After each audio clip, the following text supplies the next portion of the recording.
Hello everyone, good morning सभी को। और यहाँ पर जो मोस्ट अवेटिंग आपका चल रहा था, जिसके बारे में सभी लोग आपके सोच रहे थे कि एमटीएस का एग्ज़ाम आपका आज से शुरू हो चुका है, यानी 30 सितंबर फर्स्ट शिफ्ट का एग्ज़ाम शुरू हो चुका है। जो भी हमें क्वेश्चंस मिले हुए हैं, जेन्युइन एंड ऑथेंटिक स्टूडेंट ने भेजे हुए हैं, उनको लेकर के मैं एनालिसिस करूँगा। और बाकी जिनका एग्ज़ाम था वो लोग क्या करेंगे कि इंग्लिश के क्वेश्चन जो है कॉमेंट बॉक्स में बता सकते हैं, जिससे कि आपको तीनों शिफ्टों का मैं जो एनालिसिस है इंग्लिश का भी आपका करवा दूंगा शाम में।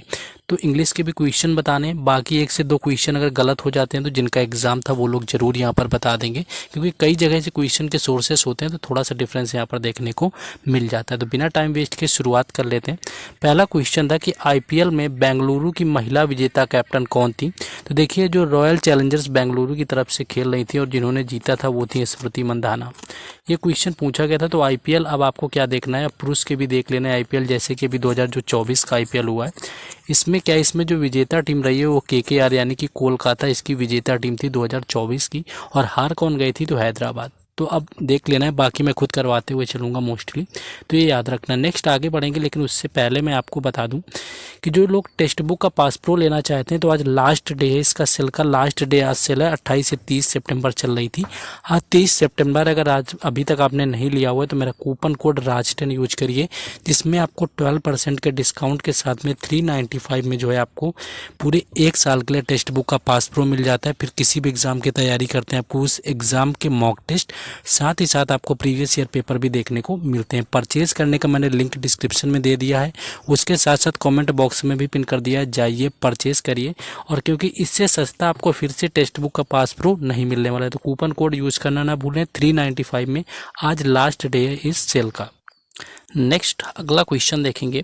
नेक्स्ट एक क्वेश्चन पूछा गया था कि दादा भाई नौरोजी ने इनमें से कौन सी पुस्तक लिखी हुई है। और ये क्वेश्चन आपका जब भी पूछा जाता है तो यहाँ पर क्वेश्चन पूछते हैं the poverty and un British rule in India, यानी कि यही जो इनकी पुस्तक है the poverty and un British rule in India, यही पूछी गई जब जब इनके बारे में आपका क्वेश्चन आया हुआ है। तो the poverty and un British rule in India, ये आपको याद रखना है। The unpoverty and un British rule in India जो है इनकी पुस्तक यहाँ पर लिखी हुई है। मौलिक कर्तव्य से रिलेटेड एक क्वेश्चन आया हुआ था कि कौन से आपके भाग में आते हैं। तो भाग की अगर मैं यहाँ पर बात करूँ तो भाग जो 4A होता है, यानी कि आप जो संविधान का पार्ट 4A है उसमें, और आर्टिकल की मैं बात करूँ तो आर्टिकल 51A, इसके अंदर आपके मौलिक कर्तव्य आते हैं। इनको जोड़ा गया था 1976 में, और 1976 में आपका क्या है कि 42वां संविधान संशोधन किया गया। फिर सरदार स्वर्ण सिंह समिति की सिफारिश पर ये जोड़े गए, क्योंकि मूल संविधान में ये आपके जो है आपके नहीं जोड़े गए थे। नेक्स्ट क्वेश्चन है कि द ग्लोरी ऑफ पाटन पुस्तक जो है किस भाषा में लिखी गई है। तो द ग्लोरी ऑफ पाटन की मैं बात करूं तो इसको गुजराती लैंग्वेज में लिखा गया है, और इसको लिखने वाले जो राइटर हैं वो हैं KM मुंशी, आपको याद रखना है। अच्छा क्वेश्चन आपका पूछा गया, प्रीवियस ईयर क्वेश्चन है। तो KM मुंशी ने इसको लिखा हुआ है, और पाटन आपको पता है गुजरात में ही है, तो आप सोच भी सकते थे अगर आप ट्रिक भी लगाते कि गुजराती लैंग्वेज में लिखी गई है। बाकी अगर क्वेश्चन में चेंज लगता है तो आप लोगों को थोड़ा सा सपोर्टिव रहना है और बता देना, क्योंकि सोर्सेस कई जगह से रहते हैं। बाकी ऑलमोस्ट यहाँ पर मैंने 90% एक्यूरेट क्वेश्चन ही लिए हुए हैं। नेक्स्ट आपका पंजाब विधानसभा से पूछा गया था कि जो पंजाब की विधानसभा है आपकी, ये कब समाप्त की गई। तो 1970 यानी कि 1970 इसका राइट आंसर हो जाएगा, जब पंजाब की विधानसभा समाप्त की गई थी। वर्तमान की मैं बात करूं तो सिर्फ 6 राज्यों में विधानसभा भी चल रही, जिसमें कि उत्तर प्रदेश, बिहार, आंध्र प्रदेश, महाराष्ट्र वगैरह आपके आते हैं। आई होप कि वो 6 राज्य आपको याद होने चाहिए, और अगर नहीं है तो आप याद कर लीजिए वो 6 राज्य। नेक्स्ट देखिए, यहाँ पर मैं एक दिन जब आपसे करवा रहा था तो कनक रेले से मैं आपको बताया हुआ था कि इससे क्वेश्चन आपका हो जाएगा। तो मोहिनी अट्टम इसका राइट आंसर हो जाएगा, यानी कि कनक रेले जो है ये मोहिनी अट्टम से रिलेटेड है। और दूसरी चीज़ इनके बारे में ये याद रखना है कि 2022 के अंदर जो है कनक रेले की डेथ हो गई थी। इस वजह से इनसे क्वेश्चन लगातार जो SSC के एग्ज़ाम अभी हाल फिलहाल में हुए हैं, तो करंट के मामले में भी इनसे कनक रेले से जो क्वेश्चन है आपका रिलेटेड पूछा गया है। देखिए, इन क्वेश्चंस की PDF आपको और भी जब जेन्युइन क्वेश्चन मिल जाते हैं तो इन क्वेश्चंस की PDF आपको हम टेलीग्राम चैनल और बाकी सारी अपडेट व्हाट्सएप चैनल पर देते हैं। एनालिसिस की PDF वगैरह मिल जाएगी, तो आपको जुड़ जाना है जाकर के टेलीग्राम चैनल और व्हाट्सएप चैनल से। दोनों के लिंक डिस्क्रिप्शन में दिए गए हैं, तो वहाँ से जुड़ जाना। एक केलू चरण महापात्रा से क्वेश्चन आया हुआ था या नहीं आया हुआ था, थोड़ा सा डाउट है इसमें। देखिए, क्योंकि केलूचरण महापात्रा की मैं बात करूं तो इनका अगर आपसे पूछा गया तो इनका याद रखना है कि ओडिसी डांस से ये रिलेटेड है और वर्ष 2000 के अंदर इनको क्या मिला, पद्म विभूषण मिला हुआ था 2000 के अंदर। और पद्म विभूषण से आपको ये याद रखना है कि ओडिशा के पहले व्यक्ति हुए केलूचरण महापात्रा जिनको पद्म विभूषण मिला। बाकी और भी नाम इससे रिलेटेड हैं, जैसे कि आप माधवी मुदगल याद रख सकते हैं। माधवी मुदगल भी जो रिलेटेड है वो किससे रिलेटेड है, तो उनका जो रिलेशन है वो किससे है, आपका ओडिसी डांस है माधवी मुदगल का। इसके साथ साथ हम लोग और क्या देख सकते हैं, यहाँ पर एक क्वेश्चन आपका बिरजू महाराज का जरूर पूछा गया था। तो हो सकता है कुछ लोगों में ये इश्यू आ सकता है कि अगर बिरजू महाराज का मान लीजिए मोस्टली पूछा गया तो हो सकता है कुछ लोगों ने इसी को केलूचरण महापात्रा बता दिया हो। तो कथक से इनका रिलेशन है, ये चीज़ याद रखना है। और सेकंड चीज़ ये याद रखना है कि इनका घराना आपको याद रखना है। तो लखनऊ घराने से रिलेटेड थे बिरजू महाराज और कथक से इनका रिलेशन है। एक क्वेश्चन और यहाँ पर इनका बनेगा कि 1986 के अंदर इनको पद्म विभूषण दिया गया था। तो ये क्वेश्चन मोस्टली कई बार पूछ लिया जाता है कि बिरजू महाराज जो थे इनको पद्म विभूषण किस वर्ष दिया गया, तो वो 1986 में दिया गया था। तो इस क्वेश्चन को भी याद करके रखना है आप लोगों को। और एक ताजमहल के आपसे वास्तुकार पूछे गए थे। तो ताजमहल के वास्तुकार की मैं बात करूं तो उस्ताद जो आपके अहमद लाहौरी हैं, उस्ताद जो अहमद लाहौरी हैं ये आपके क्या हैं कि ताजमहल के वास्तुकार हैं। इसी तरह आपसे बात करें ली कार्बूसियर की, अगर आपसे कभी पूछ लें, अगर आपसे पूछता है कि ली कार्बूसियर किसके हैं, तो ली कार्बूसियर की यहाँ पर मैं बात करूँ तो ये आपके रिलेटेड हैं चंडीगढ़ से।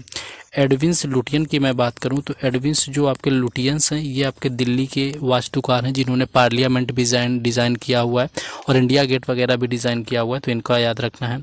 एक गांधी जी के जन्म से रिलेटेड क्वेश्चन स्टूडेंट ने भेजा हुआ था, ये भी आया हुआ है। बाकी ये आया हुआ था तो 1869 आपको याद रखना है। पोरबंदर में इनका जन्म हुआ था। दरअसल ये अभी CHSL या CGL के एग्जाम में एक बार अभी पूछा गया इसी साल 2024 में। तो हो सकता है कि क्वेश्चन ये डाल दिया, कोई बड़ी बात नहीं क्योंकि क्वेश्चन आपका पूछा गया है। एक सांची के स्तूप से रिलेटेड क्वेश्चन आपका आया हुआ था और मौर्य साम्राज्य से भी रिलेटेड था। तो सांची का स्तूप अगर आपसे पूछा हुआ है तो ये आपका MP में, ये चीज़ आपको पता होनी चाहिए। और अशोक ने इसको बनवाया हुआ था। बाकी मौर्य साम्राज्य की अगर स्थापना की बात करी जाए तो ये 322 ईसा पूर्व में किसने करी थी, तो ये करी हुई थी चंद्रगुप्त मौर्य ने। ये याद रखना है, चंद्रगुप्त मौर्य ने करी हुई थी। इससे पहले जो था मगध पर नंद वंश का शासन था, जिसके जो अंतिम शासक हुआ वो घनानंद था, जिसको क्या है कौटिल्य की मदद से चंद्रगुप्त मौर्य ने हरा दिया और फिर वहाँ पर नंद वंश की, आपके मौर्य वंश की स्थापना की। द्वैत शासन प्रणाली से क्वेश्चन देखने को मिला जो आपका 1919 का जो है चेम्सफोर्ड आपका था, यानी कि इसके टाइम पर आया हुआ था। तो यही आपका क्या था, द्वैत शासन प्रणाली का क्वेश्चन था। देखिए क्वेश्चन काफ़ी सारे मिले हुए थे। एक विजयनगर साम्राज्य का भी पता चला कि आपसे पूछा था कि स्थापना किसने की। हो सकता है कि यहाँ पर आपसे केवल मौर्य पूछा हो, लोगों को कन्फ्यूजन हो जाता है, तो देख लेंगे। बाकी मैं और भी इनको अच्छे तरीके से डिटेल में ला करके आपको PDF में प्रोवाइड करा दूंगा। तो इसकी मैं बात करूँ तो 1336 आपकी ईस्वी में हुई थी और हरियर और बुक्का 2 भाइयों ने करी हुई थी। और सबसे इसका अराई वीडू जो था, यानी कि अगर आपसे ये पूछ ले कि सबसे इसका लास्ट कौन था, तो अराई वीडू जो है इसका सबसे लास्ट था। यहाँ पर 4 वंश हुए थे विजयनगर साम्राज्य के अंदर। तो ये क्वेश्चन भी आपका पूछा गया था।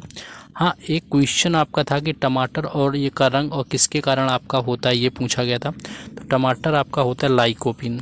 टमाटर जो आपका होता है लाइकोपिन के कारण इसका रंग लाल होता है। और ये आपका पूछा गया था कि आपका करक्यूमिन के कारण किसका होता है, हल्दी का। तो हल्दी का भी पूछा था अगर, तो करक्यूमिन और टमाटर का जो था वो लाइकोपिन के कारण होता है। ये चीज़ याद रखना है। लोसर आपका त्यौहार पूछा था तो ये आपका सिक्किम हो जाएगा। सिक्किम के और भी फेस्टिवल आप याद रख सकते हैं। भूमचा जो फेस्टिवल है ये भी कहाँ का है, आपका सिक्किम का। तो ये क्वेश्चन आपको याद रखने। काफ़ी सारे क्वेश्चन ऐसे इजी मिले हुए हैं आज के शिफ्ट में।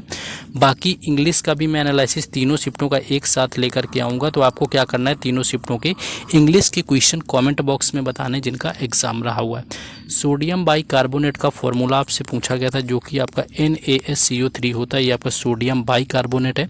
और आपसे केवल सोडियम कार्बोनेट का पूछे तो वो आपका होता है Na2CO3। तो ये भी आपको याद रखना है, ये क्वेश्चन था।